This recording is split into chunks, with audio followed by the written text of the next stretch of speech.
ನಮಸ್ಕಾರ ವೀಕ್ಷಕರೇ, ಚಿಕ್ಕಬಳ್ಳಾಪುರ ಜಿಲ್ಲೆ ಚಿಂತಾಮಣಿ ತಾಲೂಕಿನ ಶ್ರೀ ಕ್ಷೇತ್ರ ಕೋನಕುಂಟ್ಲು ಶ್ರೀ ಲಕ್ಷ್ಮೀ ವೆಂಕಟರಮಣ ಸ್ವಾಮಿ ಸನ್ನಿಧಿಯಲ್ಲಿ ಇದೇ ಡಿಸೆಂಬರ್ 30 ಮಂಗಳವಾರದಂದು ವೈಕುಂಠ ಏಕಾದಶಿ ಪ್ರಯುಕ್ತ ಕೋನಕುಂಟ್ಲು ಹಾಗೂ ಸುತ್ತಮುತ್ತ ಸಮಸ್ತ ಭಕ್ತಾದಿಗಳು ಅತಿ ಹೆಚ್ಚಿನ ಸಂಖ್ಯೆಯಲ್ಲಿ ಆಗಮಿಸಿ ಕಾರ್ಯಕ್ರಮ ಯಶಸ್ವಿಗೊಳಿಸಬೇಕೆಂದು ಆಯೋಜಕರು ಮನವಿ ಮಾಡಿದ್ದಾರೆ.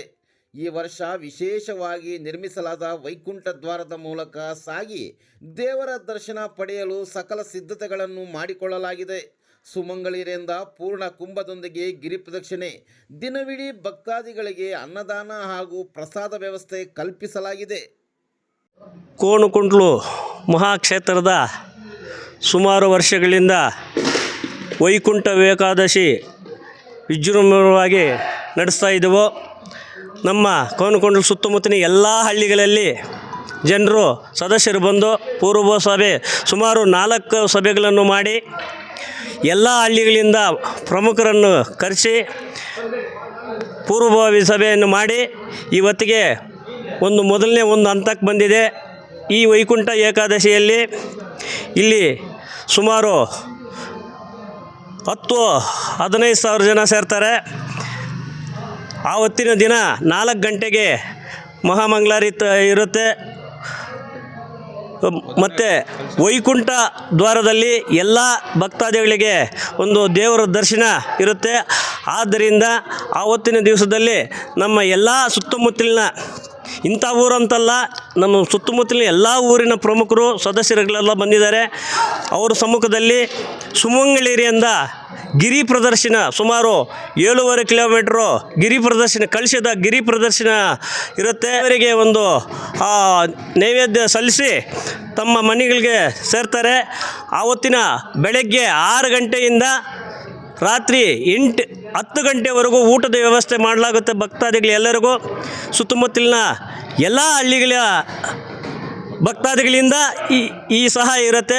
ಪ್ರತ್ಯಕ್ಷವಾಗಿ ಮತ್ತು ಪರೋಕ್ಷವಾಗಿ ಎಲ್ಲ ಸದಸ್ಯರು ಇದರಲ್ಲಿ ಭಾಗವಹಿಸಿರ್ತಾರೆ.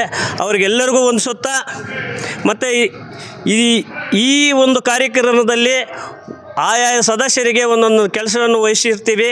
ಅವರು ತಪ್ಪದೆ ಆ ಕೆಲಸವನ್ನು ಪೂರೈಸಿ ಈ ವೈಕುಂಠ ಏಕಾದಶಿಯನ್ನು ಈ ಕ್ಷೇತ್ರದಲ್ಲಿ ವಿಜೃಂಭಣವಾಗಿ ನಡೆಸಿ ಯಶಸ್ವಿಗೊಳಿಸಬೇಕಾಗಿ ತಮ್ಮಲ್ಲಿ ವಿನಂತಿಸ್ಕೊಳ್ತಾ ಇದ್ದೀವಿ. ಸಾಯಂಕಾಲ 6 ಗಂಟೆಗೆ 6:30ಗೆ ಲಕ್ಷ ದೀಪೋತ್ಸವ ಇರುತ್ತೆ. ರಾತ್ರಿ ಮನೋರಂಜನಾ ಕಾರ್ಯಕ್ರಮ ಇರುತ್ತೆ. ಮಕ್ಕಳಿಂದ ಕೋಲಾಟ ಪ್ರದರ್ಶನ ಮತ್ತು ನೃತ್ಯ ಇರುತ್ತೆ. ಅದನ್ನು వీక్షిಸಿ కోనకుంట్ల చిత్రం అంటే చాలా అద్భుతమైన చిత్రం అయిపోయింది. పూర్వానికి ఇక్కడ కలశాలు లేదు, ఏంది లేదు. కానీ మధ్యలో ఆ భగవంతుని ప్రేరేపణ వల్ల అందరికీ భగవంతుడు చాలా సాక్షాత్తుగా సాయాలు దొరికినందు కోసము ఇక్కడ ముక్కోటి ఏకాశులు, లక్ష దీపోత్సవాలు, అనేక కార్యక్రమాలు చాలా బాగా నెరవేరుతున్నాయి. కాబట్టి ఆ భగవంతుని కృప చెప్పేకి సాధ్యమే లేదు. అట్లాగానే మనం చెప్పాలంటే ఇది 1వ తిరుపతిని చెప్పచ్చు.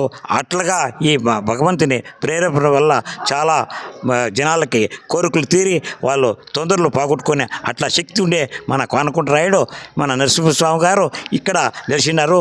కాబట్టి ప్రతి ఒక్కరు ఇక్కడ వచ్చి శాంతంగా ఆయన్ని దేవుని పూజ చేస్తారో వాళ్ళకి నిజంగా వాళ్ళ కష్టాలు తొలగిపోతాయి. అట్లాగనే